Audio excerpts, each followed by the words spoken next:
Well, folks, welcome again. I am Keith. I'm Alana. And this is Wine School Debrief.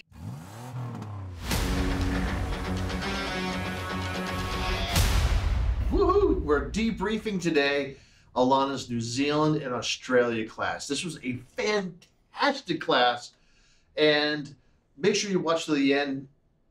Alana, you have some really good information about how to quickly read a wine label just by looking at design, knowing what it is. So that's at the end. Yeah. Cool. All right. Like and subscribe, please. Please like and subscribe. Thank you. Thank you. Let's do this. All right, folks, let's get started. So first things first, pick up your wine glass. Wine number one. Go ahead and pick it up. Okay. Okay. Good. Okay, some of you are pros. Some of you are missing something. What am I looking at? Anybody know? How you're holding it. All right, rule number one. I know this is a general wine class on New Zealand and Australia, but it's really important. It is one of the most important things to do, especially because as Americans, we often say we don't like white wine, right? Many of us, our first good wine is a California red or an Italian red, and it's a little bit hard to walk back to these delicate white wines. The most important thing to do is to have them at the right temperature. So these white wines, we like to serve them around 55 degrees, okay? So it should feel cool to the touch. I keep mine in the refrigerator. I go around and pour. Then it's warmed up a little bit from that 40, 41, and by the time we're ready to sip and swirl, it's going to heat up. When it becomes too warm, which happens when we transfer heat from our hands, when it becomes too warm, it's going to throw off the really pretty aromatics. And that's what these white wines are all about. They're really about taking the time to smell them, deeply, deeply imprint them in our olfactory system, and that is going to enhance the pleasure of the wine more than anything else. So I'm with you. I too have the stemless wine glasses. I know they exist. I know Rita makes them, and they're supposed to be the big, they're the most expert on how it hits your palate, la-di-da. It really doesn't matter. The thing is, a really inexpensive glass with a stem is by far the most important. So thank you for indulging me. Now, so since we are holding it by the stem, let's give it a swirl. You can hold it. And that's why we're not sponsored by Rita. It's true. Yes. Though. That's how they came up with all those shapes. Outdated science. Oh, it's bad, disproven science. We've moved on far from that, and it's still being promoted as something legit. Well, yeah. Well, they will give so we know, they approached us early on. Sure. To could have had Rita glasses for free. Absolutely. As long as we talked about how great they were, and I just couldn't do it. I mean, this was a decade ago. I could not imagine. Yeah, they will give you the hookup, and we've had absolutely peers of ours do that, and we won't do it. So absolutely. Pro tip: tell Rita that you run a wine school and that you want to promote their glasses to get free glasses. Oh my goodness! I don't know if I'd recommend that. No tagging. Oh boy, I got us in trouble again. Hold it up in the air or down on the table, whichever you prefer. But whatever our wine is, whether it's white, red, dessert, sparkling, whatever it may be, we always want to give the wine a swirl. We have to release these aromatic compounds, and the only way we do that is by throwing them into the air. They have to be volatile. So we're going to swirl and then immediately stick our nose in the glass as deep as we can. Just take a nice long sniff. I want you to do that once or twice or even 3 times. I usually do 3 times. Now there are some wine people out there, I hand to God, I have seen them alternating which nostril. Bogus. No need to alternate nostrils. No, no need to put your pinky in the air. No need to change nostrils. I know, which is hilarious that people do that. But you know, the truth is, you know, your brain, you actually do breathe, but you have no control over which nostril you're using. Thank you. That's my point. Yeah. Yes. Yeah. Yes. Yeah. This is how things get jargony and yeah. By the time it reaches the consumer, or even somebody who considers themselves to be an expert. Yeah. Yeah, it gets to this muddled thing where you have to like alternate nostrils and you know, maybe, you know, gargling. Oh, I've seen so many ridiculous things. Yeah, the weirdest was he was a Somm. He would actually touch the cork to his lips. I'm like, dude, it was gross. It was gross. Oh, yeah, it was. Yeah. Pray to God. All right. So once you've really taken in that beautiful aroma, we're going to take a small sip and move it all around our mouth. So let's go ahead and take a small sip.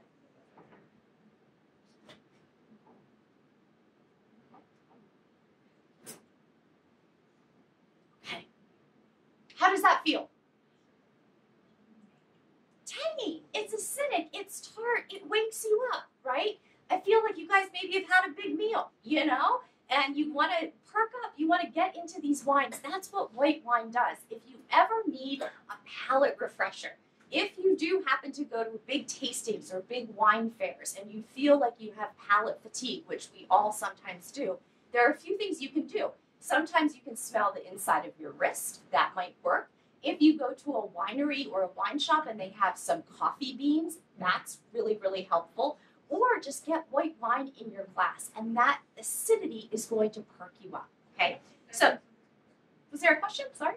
I was, oh, no, you're fine. I was saying, I guess that's why I drink so much of it. Exactly, yes, exactly. It's perking me up. Exactly, it perks you up.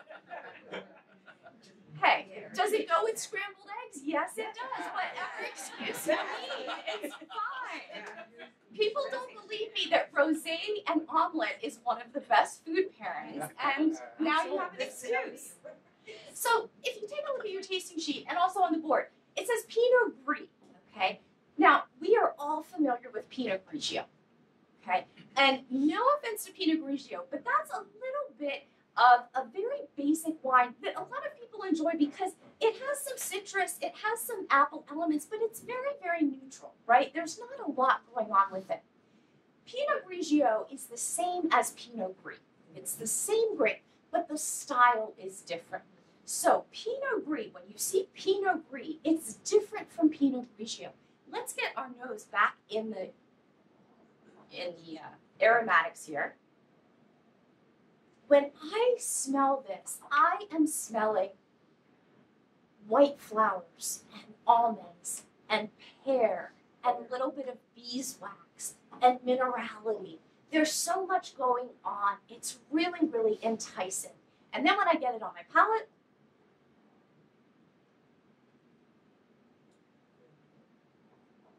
that tanginess, there's a little bit of ginger.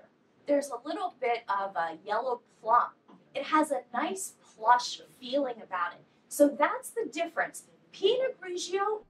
I really do want to emphasize this because New Zealand, of course, is known for Sauvignon Blanc. Yes. But many of us really feel like we don't need to have another New Zealand Sauvignon Blanc.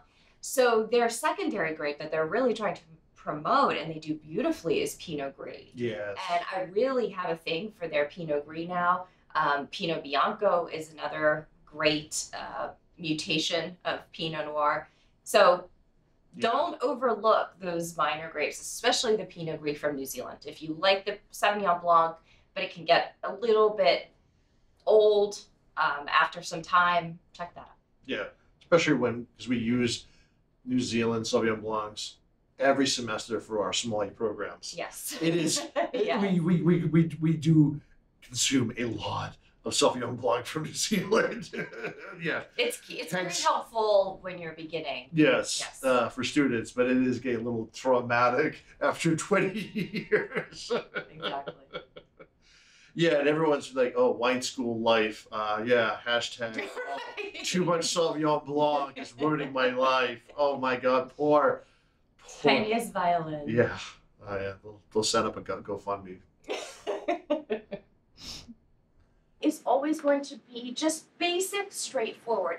Pinot Gris, although it is the same grape, is a different experience. So if you like this, I very much encourage you to try a Pinot Gris from Alsace in France, or my favorite, in Oregon. Oregon, although we're not talking about Oregon tonight, yes? Okay. Okay. Perfect. So Oregon is known for Pinot Noir. Pinot Gris is a mutation of Pinot Noir. So the Gris means gray. And it's not really a gray skin, but it's a light, dusty color that's not truly red or truly white. So that's where the Gris comes about. But try it from Oregon. It has so much. The Oregon Pinot Gris have kiwi and papaya. It's a much different expression. So, Oregon, yes. which one do you recommend? So the question is, which one do I recommend? I am huge on the Oregon wines. Washington State as well. I just want to see if you're going to name more. Oh, like a producer for Oregon Pinot Gris, I really like Edelstein. And Alsace, just the basic ones that the trim box that you can find anywhere are great. Yeah, but look for Pinot Gris on the label, not Pinot Grigio. There is a difference. Okay, so that is wine number one. So Kim Crawford, you may recognize the name and the very simple labeling. This is one of the most popular producers from New Zealand. He's located in Marlborough. So Marlborough is the area of the South Island that has almost 80% of white wine production in New Zealand. So New Zealand is a country that is small, and its wine producing areas are all on the eastern edge. Okay? So they all sit in what we call a rain shadow, because New Zealand tends to be fairly rainy. It's a maritime climate. So here in Hawke's Bay is where it is sunny. That's where our Gamay is going to come from next. And this wine and most white wines come from Marlborough. So just to keep in mind, the climate, we are talking about a much cooler climate than we find in Australia or California. And that changes the expression of the grape. Fabulous. Any questions about wine number one? So we always do two wines side by side. It helps us focus on what we're tasting. And I know I get a little evocative with my descriptions, and it can be sort of hard to follow. What is she talking about? White flowers, this is nonsense. But at least if you have two wines in front of you, you can start to go back and forth. And when you're learning about wine, that's really helpful to have two in front of you. Like, oh, I get more floral on this, or oh, I get a little more orchard fruit on this. So that's why we always do it that way. So wine number two is something really unique. This is the Ripa Tara Daisy Chain white wine. Now, Ripa Tara is a fairly Oh, here we go. Here we go. Here we go. I was wondering when it was coming up. Okay. Segue into this, and I got kudos for these wines too. Yeah. This is only the second flight in this class, and that Dolcetto. That's that producer, very great natural wine producer out of Riverland in Australia, and then just one of the best Gamay ever made. And that, From New Zealand. So yeah, like unique, interesting things people have never had before. And then yeah, this label reading, instant label reading, understanding the differences just by what the label looks like is great. It's I have no memory of this. So. Yeah. fabulous. So look at the beautiful color of these two red wines in your glass. So I definitely also wanted to talk about the labels of these two bottles. So wine number one is the Taimata Estate. I mentioned that in the beginning. This is one of the most iconic areas in New Zealand. Wine number two is a fairly new producer, Unico Zello, and it has this crazy looking label of green tiles or maybe a tortoise shell. Very, very different, okay? So these folks are trying to make a statement about the type of wine you're going to experience. So wine number one, if you just look at this label. What do you think right away? What type of wine is going to be simple, stately, right? It has gold lettering and a gold picture of the winery.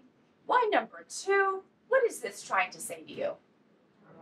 Funky, new, different, right? So labels are very important. And it has been shown that consumers always believe a wine is more prestigious if it has a white or cream label and some type of metallic lettering on it. So this is your old school, guaranteed to look sophisticated. And then this is new. They're saying we're different, we're new, we're fresh, we're fun, okay? So the label is always important. It's always trying to communicate something to the consumer. There you Awesome. go. Yeah. That's the great beginning of a class. I know that class is Those two worked really well together. I didn't remember doing that comparison. I'm glad you picked that. Yeah, no, that's why I saw that when I was reviewing the tapes. Yes. Fantastic. Yeah, no, I'm so glad we record our classes now. This is Me too. fantastic.